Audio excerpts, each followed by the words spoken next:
The ESFJ, a type so obsessed with harmony and kindness they come across as fake and even manipulative. This type was suggested by the color orange, apparently. If you'd like to help me pick what type to cover next, comment down below. And thanks so much for helping me reach 1,000 subscribers.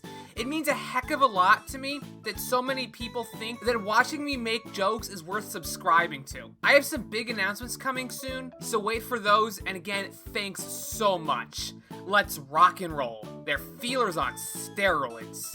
ESFJs are excellent at reading people. To them, everyone is an open book, with bold size 72 fonts.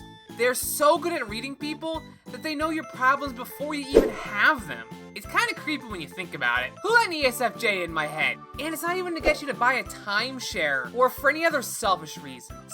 They legitimately care for people and want to see them live their best life, whatever life that is. But we live in a dark, cynical world. People are so jaded and think everything's a scam, or you're spreading toxic positivity. So ESFJs can easily be seen as fake or superficial, maybe even toxic by some, but that's only the minority. When you get to know them, you see just how true and genuine they are. So genuine they have it tattooed on their back. If you're like me, you're pretty garbage at remembering names. Heck, even if you wore a name tag, I might forget to look at it. But ESFJs never forget. They're very observant and live in the fabled now, wherever that is. Remembering names, birthdays, and favorite ice cream flavors is very important to them. They got big party plans after all. Creatures of habit. ESFJs can sometimes be seen as sticks in the mud. They're the HR guy who never lets you have any fun. I thought having a fog machine at work with a strobe light for lighting would be fun, but they said no because it would make it hard and dangerous to work at a knife factory. ESFJs like structure and order. They look into the past to see what happened, and they use their memory as a guide. But it's not just their memories. ESFJs are very empathetic and can learn a lot from your experiences too. So don't be surprised if an ESFJ asks you lots of questions. They're not going to make the same stupid mistakes you did, that's for sure. ESFJs are big fans of routines. Don't get me wrong, they like to break things up from time to time, but they take great comfort in having set systems in place to get stuff done and be productive. If you ask me, I think ESFPs can be a little too obsessed with routines.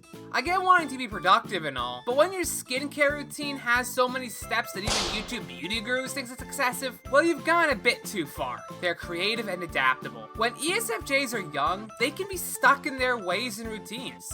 But as they get older, they learn to be a bit looser and more creative. That's right, ESFJs become less curmudgeony as they age. ESFJs love culture and trying new things. Basically, they know the location of every Taco Bell and Olive Garden in the tri-state area and beyond.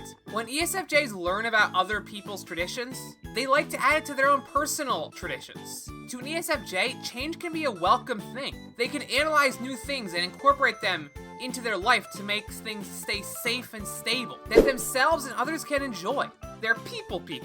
ESFJs relate everything to people. To them, cold logic and facts are gross. They don't hate logic or statistics. But if all you have is numbers and graphs, then ESFJs are gonna check out. Data is useless without a face to connect it to. So maybe you could add some emojis to those numbers? Unfortunately, ESFJs can fall into a state of people pleasing. They get so worried about offending the people they care about, they don't think about how they feel. And that can offend people just as much. ESFJs can go along to get along and just become a cog in the machine. It's an unfulfilling but productive life that ESFJs aren't the biggest fans of. ESFJs love to help people, and especially over-deliver. It can suck when people don't appreciate these efforts though. Look, it takes a lot to plan an introverts only party. The least you can do is show up. If you like this video, you might enjoy my take on the ISFP, or check out my playlist of Wholesome roasting all the MBTI types. I've been TrebleKnight, and I'll catch you guys all next time.